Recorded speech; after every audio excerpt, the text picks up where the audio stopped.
Senhoras e senhores senadores, ministro, vou direto às perguntas porque o tempo é exíguo. Senhor ministro, o quadro de pessoal do Banco Central é composto de especialistas, analistas e técnicos responsáveis pela missão da autarquia e procuradores cuja função é cuidar da defesa jurídica do órgão.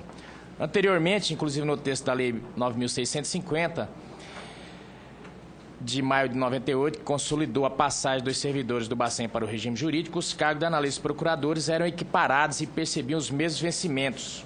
Hoje, os subsídios dos analistas são inferiores, apesar de repousar sobre os seus ombros a responsabilidade pela manutenção do poder de compra da moeda e para assegurar a manutenção de um sistema financeiro sólido e eficiente.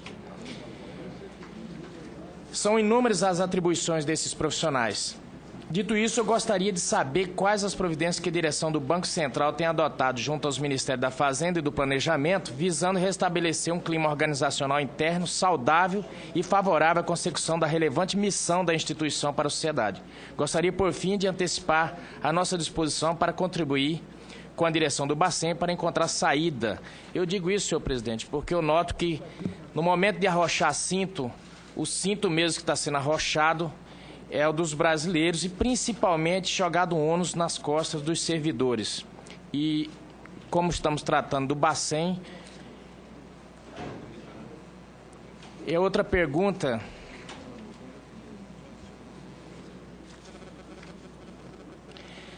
Se as taxas de juros Selic vão continuar aumentando como consequência da perda do grau de investimento pelo Brasil. Outra pergunta era quando a população pode esperar uma inflação de 4,5% no ano civil, mas eu creio que Vossa Excelência já respondeu.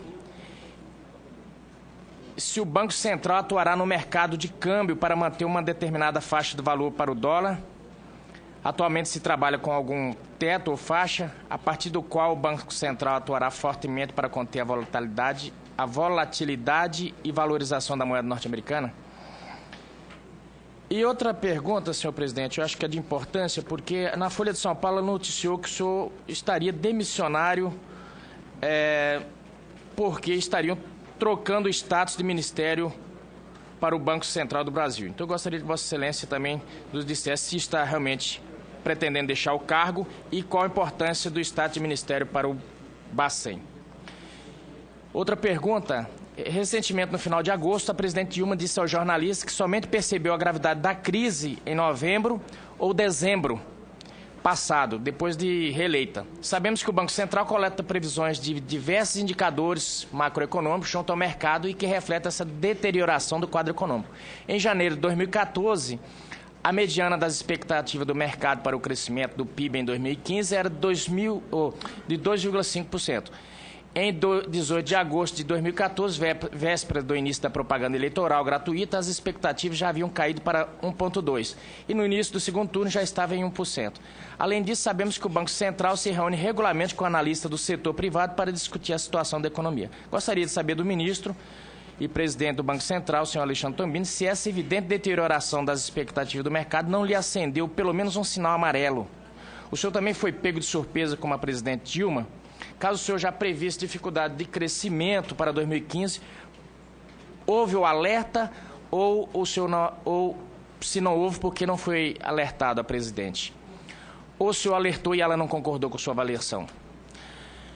Em julho último, a imprensa noticiou que o Conselho Administrativo de Defesa Econômica, o CAD, havia aberto uma investigação de formação de cartel no mercado de câmbio. Cerca de 15 bancos, e o senhor já falou aqui sobre isso. Então, eu já passo para a pergunta. Gostaria de saber se o Banco Central já suspeitou que tais práticas estivessem ocorrendo e, em caso afirmativo, que providências foram tomadas. O parágrafo 2º do artigo 18 da Lei do Sistema Financeiro Nacional prevê que o Banco Central deverá regular as condições de concorrência das instituições financeiras e coibir abuso. Claramente, quem está cuidando dessa atribuição é o CAD, não o Banco Central. O Banco Central está sendo capaz de cumprir essa atribuição? E mais uma pergunta é sobre a defasagem de funcionários que está tendo o banco e se agora com esses cortes do governo, se o Banco Central vai chamar esses novos concursados que já estão prontos, já fizeram curso de formação ou não. E mais uma, senhor presidente. Desde que o senhor assumiu a presidência do Banco Central, o cupom vem trabalhando com a mesma narrativa. No ano seguinte, a meta será atingida e, consistentemente, a inflação se manteve mais próxima do limite superior do intervalo de tolerância do que do centro da meta.